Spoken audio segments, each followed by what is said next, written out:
नमस्कार दोस्तों, स्वागत है आपका अपने YouTube चैनल एडुजोन प्लस में। दोस्तों, जैसा कि हम लोग जानते हैं कि हम अपने इस YouTube चैनल पर आप लोग के लेकर एक जो पंचायत राज अधिनियम 2006 का जो प्रावधान है, जो बिहार सरकार के द्वारा बनाया गया है, उसके बारे में हमने चर्चा लेकर आया था। जिसमें शुरुआती समय में इससे रिलेटेड कई वीडियो मैंने अपलोड किया है, जिसमें खासकर ये बताया गया है कि ग्राम पंचायत में जो ग्राम स्तर का जो पंचायत है, ब्लॉक पंचायत है और जिला पंचायत है, इसमें मैं दो चीज़ मैं खासकर विशेष रूप से बता चुका हूं कि ग्राम पंचायत और ब्लॉक पंचायत का काम किस प्रकार से होता है। उसी के संदर्भ में और अगले सिलसिला पर मैं आज के जो टॉपिक लेकर आपके बीच में आया हूं, ये टॉपिक है जिला पंचायत से संबंधित, यानी कि जिला परिषद, यानी कि बिहार के जो पंचायती राज अधिनियम 2006 का प्रावधान है, उस 2006 के प्रावधान में जिला पंचायत के बारे में क्या प्रावधान दिए गए हैं, उसमें जिला परिषद क्या होता है, जिला परिषद का संरचना कैसी है, जिला परिषद में कौन कौन सदस्य होते हैं, जिला परिषद काम क्या करता है, जिला परिषद के अध्यक्ष कौन होते हैं, उपाध्यक्ष कौन होते हैं, कौन कौन व्यक्ति उसमें सदस्य होते हैं, जिला परिषद कौन कौन सा काम कर सकता है, इन सभी विषयों पर चर्चा आज के हम इस वीडियो लेक्चर में करेंगे, जो आपके जानकारी में और आपके अपने समाज में रहने में और आपको अपने समाज में इन चीज़ों को, विभिन्न प्रकार के प्रतिनिधियों का काम को समझने में, यदि आप प्रतिनिधि हैं तो प्रतिनिधि के बतौर आपको कौन सा काम करना है, इसके बारे में आपके अंदर की जानकारी ये बढ़ाएगा। इसलिए हमारे इस वीडियो को पूरा देखें और यदि आपको अच्छा लगे तो हमारे इस वीडियो को अपने दोस्तों के बीच शेयर भी करें, हमारे चैनल को सब्सक्राइब करें और दूसरों को भी प्रेरित करें कि हमारे चैनल को सब्सक्राइब करने के लिए, ताकि इसकी जानकारी आपके दोस्तों तक भी आसानी से पहुंच सके। तो दोस्तों, आज के क्लास में हम लोग आज का जो वीडियो लेक्चर है, इस वीडियो लेक्चर में आपको मैं इस चीज़ की जानकारी पहुंचाने की कोशिश कर रहा हूं कि जिला परिषद क्या होता है, जिला परिषद का क्या काम होता है, इन चीज़ों के बारे में स्टार्ट करते हैं। तो सबसे पहले दोस्तों आज के समय में, आज के जो वीडियो लेक्चर को स्टार्ट करते हैं जिला परिषद के सदस्य से। जिला परिषद के सदस्य कौन होता है, जिला परिषद के सदस्य किसे कहते हैं? जैसा कि हम लोग जानते हैं कि जो पंचायती राज अधिनियम, यानी सबसे पहले हम लोग जानते हैं ग्रामीण स्थानीय सरकार के बारे में थोड़ा सा हम ब्रीफ कर लेते हैं। ग्रामीण स्थानीय सरकार होता क्या है? तो जैसा कि हम लोग जानते हैं कि 73वें संविधान संशोधन जब किया गया, तो 73वें संविधान संशोधन में माने कि ग्रामीण स्थानीय सरकार का प्रावधान किया गया। उस ग्रामीण स्थानीय सरकार में पूरे भारत में एक जैसा ग्रामीण शासन चले, उसके लिए 3 स्तर के पंचायत बनाए गए। 3 स्तर के पंचायत में ग्राम पंचायत, ब्लॉक पंचायत और जिला पंचायत बना। ग्राम पंचायत के जो प्रधान मुखिया होते हैं, जिसका मैं ऑलरेडी डिस्कस कर चुका हूं, और जो ब्लॉक पंचायत के जो अध्यक्ष होते हैं उनको प्रमुख कहा जाता है। तो जो पंचायत का चुनाव होता है, तो पंचायत के चुनाव के समय में ही माने कि ग्राम स्तर के सदस्य, ब्लॉक स्तर के सदस्य और जिला स्तर के सदस्य जो होते हैं, जिला पंचायत के, यानी कि जिला परिषद है, जिला परिषद के सदस्य चुने जाते हैं। यानी कि तीनों सदस्य, ग्राम पंचायत के सदस्य या ब्लॉक पंचायत के सदस्य और जिला पंचायत के सदस्य, तीनों पंचायत के सदस्य का चुनाव एक ही बार हो जाता है। अब जिला पंचायत, यानी कि जिला पंचायत कहे आप या जिला परिषद कहें, जिला परिषद के सदस्य का चुनाव क्या क्या प्रक्रिया है, क्या क्राइटेरिया है? तो जो प्रावधान है, यानी कि 2006 का जो कानून है, 2006 का जो प्रावधान है, 2006 का जो बिहार पंचायती राज का अधिनियम है, उसमें यह प्रावधान दिया गया है कि एक जिला परिषद का प्रादेशिक क्षेत्र होने के लिए कम से कम उस क्षेत्र का 50,000 जनसंख्या होना चाहिए। हाँ दोस्तों, 50,000 जनसंख्या पे एक जिला परिषद के सदस्य चुने जाएंगे। वो सदस्य प्रत्यक्ष रूप से चुने जाएंगे। प्रत्यक्ष रूप का मतलब कि उन सदस्यों को वोट जो है से आम नागरिक करेगी, यानी कि जिस नागरिक का एज, यानी कि उस जिला परिषद के प्रादेशिक क्षेत्र में रहने वाले नागरिक का यदि आयु यानी कि 18 साल हो गया है और उसके निर्वाचन लिस्ट में नाम यदि दर्ज है, तो वैसे व्यक्ति एक वोट डालकर अपने सदस्यों का निर्वाचन, माने वोट डालकर सदस्यों का निर्वाचन कर सकता है। जब वो व्यक्ति जिला परिषद, यानी 50,000 पॉपुलेशन पर एक जिला परिषद के क्षेत्र बना जाते हैं, जिसमें कई सदस्य चुनाव लड़ता है, जिसमें से कोई एक व्यक्ति चुन कर आता है और वो जिला परिषद में जाकर शामिल होता है। ऐसे एक जिला का जो पॉपुलेशन लगभग 10 से 20 लाख के बीच में होता है।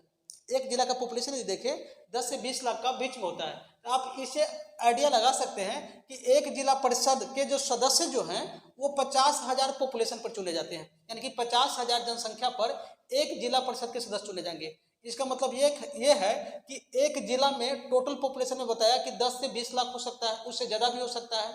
तो 10 से 20 लाख पॉपुलेशन में टोटल क्या हो जाएंगे, अधिक से अधिक, यानी कि कई जो है सदस्य उसमें हो जाएंगे। यानी कई जिला परिषद के सदस्य हो जाएंगे। तो ये जिला परिषद के जो प्रादेशिक क्षेत्र से जितने भी जिला परिषद के सदस्य चुन कर आएंगे, वो सभी सदस्य जिला परिषद के सदस्य होंगे। उसके साथ साथ उस जिला में जितने भी एमएलए चुन कर जाएंगे, उस जिला से संबंधित जितने भी एमएलए आंशिक रूप से या पूर्ण रूप से चुन कर जाएंगे, वो भी व्यक्ति इस जिला परिषद के सदस्य होते हैं।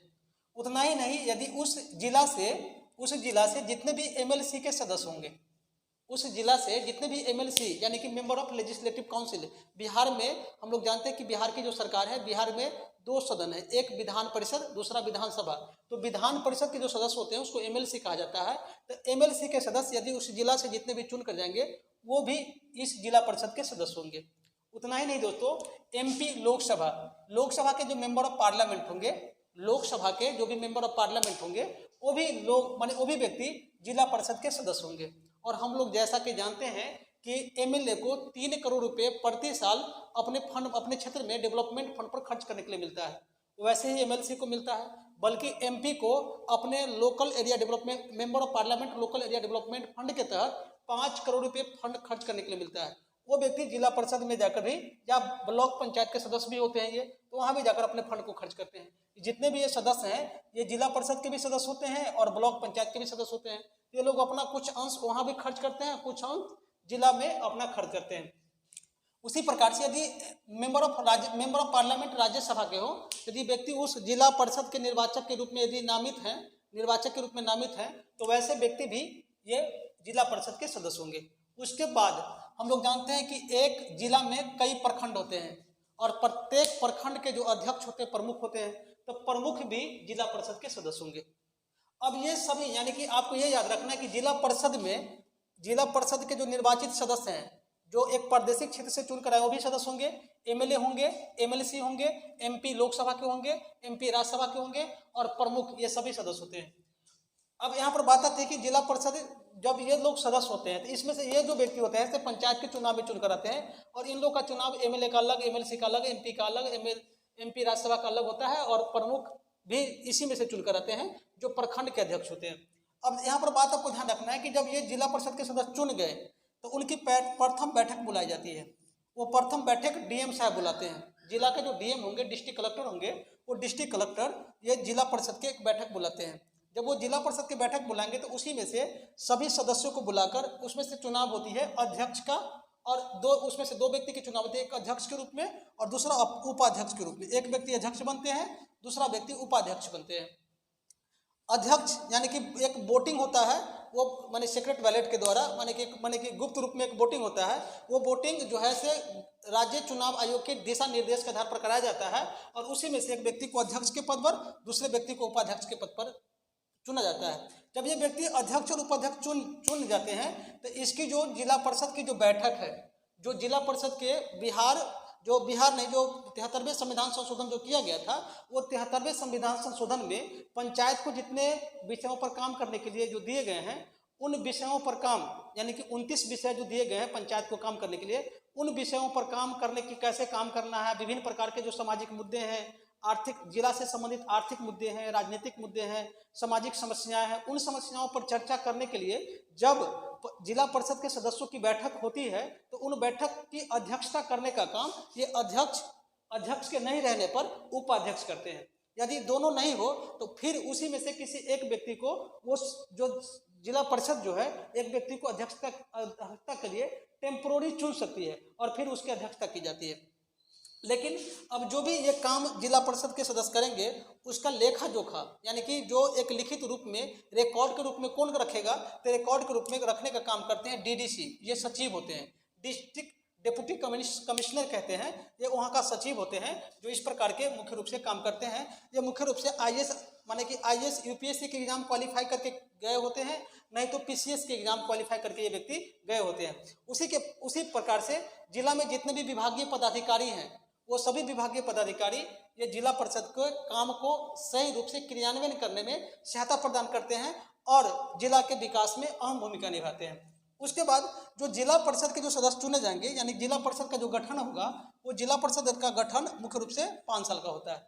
अब आपको एक चीज याद रखना है कि ये सभी लोग MLA, MLC, MP of Rajya Sabha प्रमुख, ये सभी लोग जब जिला संबंधित जिला के जो भी समस्याएं होगा, जब उन समस्याओं पर चर्चा की जाएगी तो उन पर ये लोग वोटिंग कर सकते हैं। लेकिन आपको एक चीज याद रखना है कि जब भी जिला के जो अध्यक्ष चुने जाएंगे, जिला परिषद के जो अध्यक्ष चुने जाएंगे या उपाध्यक्ष चुने जाएंगे, तो इनके वोटिंग में यानी कि इनके चुनाव में ये लोग वोटिंग नहीं कर सकते हैं।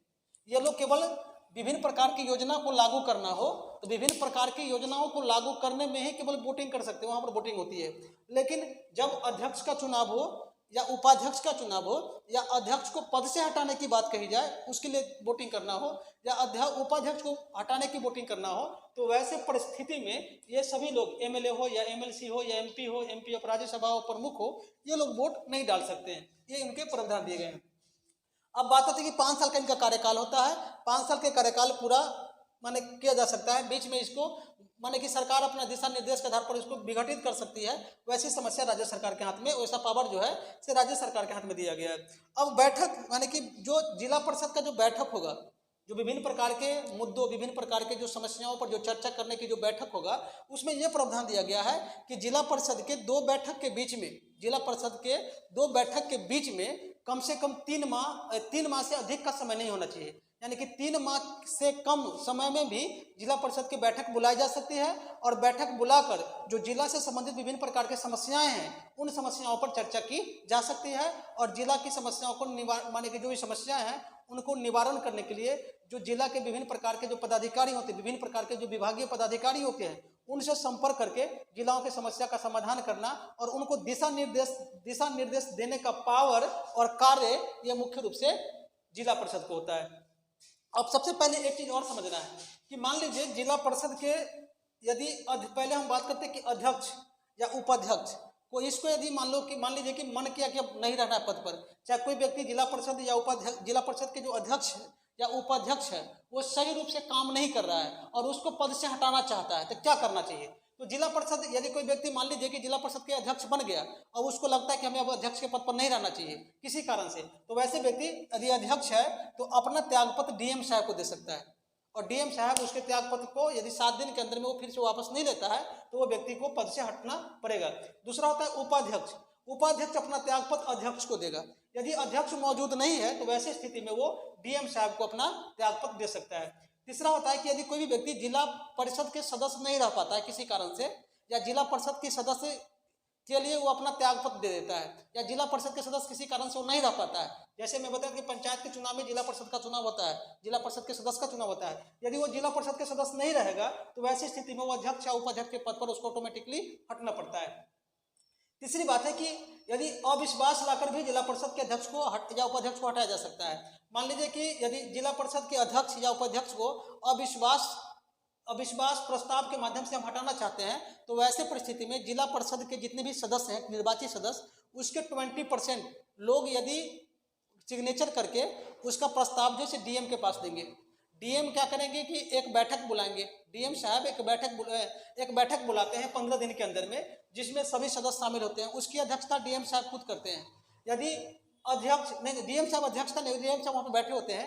यदि अध्यक्ष के खिलाफ प्रस्ताव है तो उपाध्यक्ष इसकी अध्यक्षता करेंगे। यदि उपाध्यक्ष के खिलाफ प्रस्ताव है तो अध्यक्ष इसका अध्यक्षता करते हैं और उसमें वोटिंग कराई जाती है। वोटिंग कराने पर यदि पूरा का पूरा मामला माने कि वोटिंग विपक्ष माने पक्ष में हो जाता है, हटाने के पक्ष में, तो वैसे परिस्थिति में इनको पद पर हटाया जा सकता है। लेकिन इसमें कंडीशन दिया गया है कि प्रथम 2 साल तक यदि कोई व्यक्ति अध्यक्ष बन गया या उपाध्यक्ष बन गया तो प्रथम 2 साल तक उसके विरुद्ध में किसी प्रकार के अविश्वास प्रस्ताव नहीं लाया जा सकता है। या अंतिम के 6 महीने यदि बचा हुआ है तो वैसे परिस्थिति में भी अध्यक्ष या उपाध्यक्ष के खिलाफ किसी भी प्रकार के अविश्वास प्रस्ताव नहीं लाया जा सकता है। तीसरी कंडीशन इसमें दे दिया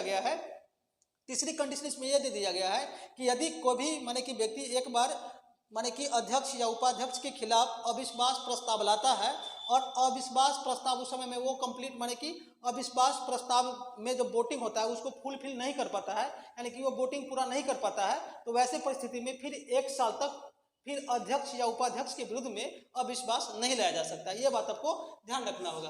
तीसरी बात होता है कि यदि कोई भी व्यक्ति अध्यक्ष या उपाध्यक्ष के पद पर बैठा हुआ है और वो संवैधानिक मूल्य के आधार पर अपने कार्य को नहीं कर पाता है, तो वैसे व्यक्ति को यदि इसकी सूचना देने पर डायरेक्ट जो है से जो वहाँ के कमिश्नर होते हैं उनको पद से हटा सकते हैं। और ऐसे यदि हटा दिया जाता है, ऐसी स्थिति में उनको हटा दिया जाता है, तो फिर से वो कभी भी अध्यक्ष या उपाध्यक्ष के पद पर फिर से कभी नहीं बन सकते हैं, ये ध्यान रखना है। लेकिन इसमें दिया गया है कि ऐसे केस में यदि अध्यक्ष या उपाध्यक्ष के पद से हटाया गया है तो वो अपना अपील कर सकते हैं, राजस्व परिषद में अपना अपील कर सकते हैं, उनको अपील को ये पावर दे दिया गया है। तो ये तो हुआ आपका अध्यक्ष उपाध्यक्ष को पद से हटाने की बात। सपोज कीजिए कि अध्यक्ष उपाध्यक्ष न एक जिला परिषद के सदस्य है, वो जिला परिषद के सदस्य चाहता है कि भाई हम अब जिला परिषद के सदस्य नहीं रहना चाहते हैं, तो वैसे परिस्थिति में कोई भी जिला परिषद के सदस्य अपना त्याग पत्र देना चाहता है तो वो अपना त्याग पत्र जो है अध्यक्ष को सौंप सकता है, स्वलिखित अपने से लिखकर अपना त्याग पत्र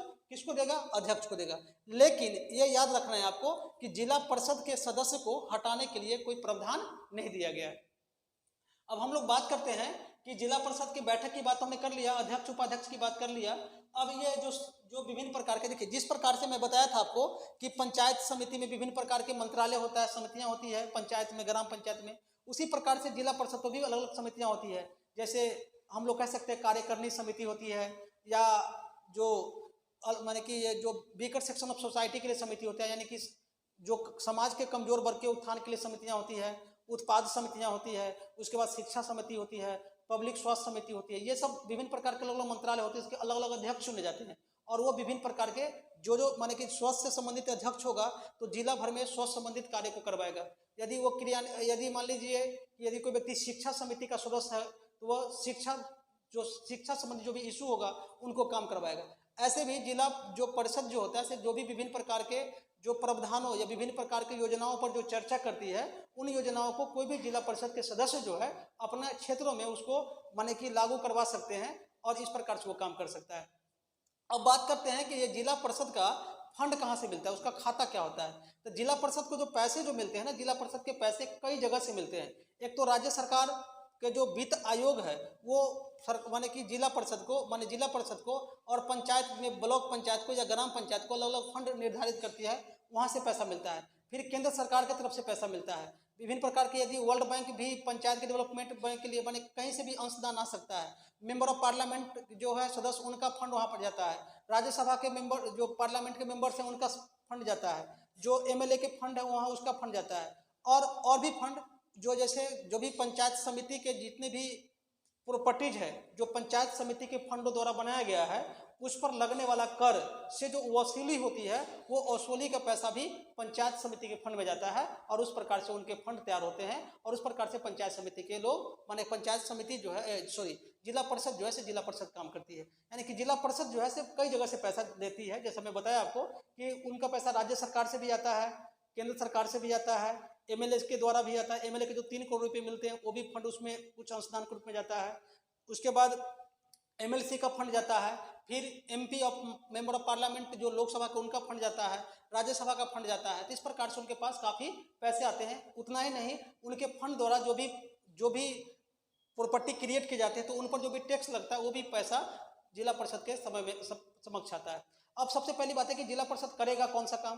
तो जिला परिषद को एक जिला को संभालना होता है। एक जिला में उनको जिला के उत्थान के लिए, उनके विकास के लिए विभिन्न प्रकार के योजनाओं का रोड मैप तैयार करना होता है, उनका बजट तैयार करना होता है और उसके बजट को किस प्रकार से खर्च किया जाए उसका रोड मैप जिला परिषद को तैयार करना होता है। और वो जिला परिषद के जो अध्यक्ष होते हैं, उपाध्यक्ष होते हैं, जिला के विभिन्न प्रकार के पदाधिकारियों पर नियंत्रण करके, कर्मचारियों पर नियंत्रण कर वो विभिन्न प्रकार के जिला के डेवलपमेंट के लिए वो लोग काम करते हैं और इस प्रकार से जिला का विकास के लिए विभिन्न प्रकार के काम होती है। फिर उतना ही नहीं, यदि मान लीजिए कहीं पर कोई आपदाएं आ गई तो जिला परिषद को ये पावर है कि 1 लाख तक का जो राशि है प्रति वर्ष वो माने कि राहत के रूप में वो डिस्ट्रीब्यूट कर सकती है। ये पावर जिला परिषद को दिया गया है। जिला परिषद विभिन्न प्रकार के प्रदर्शनी, मेला, विभिन्न प्रकार के खेल का आयोजन कर सकती है। माने कि किसानों को आय दुगनी करने के लिए विभिन्न प्रकार के काम कर सकती है।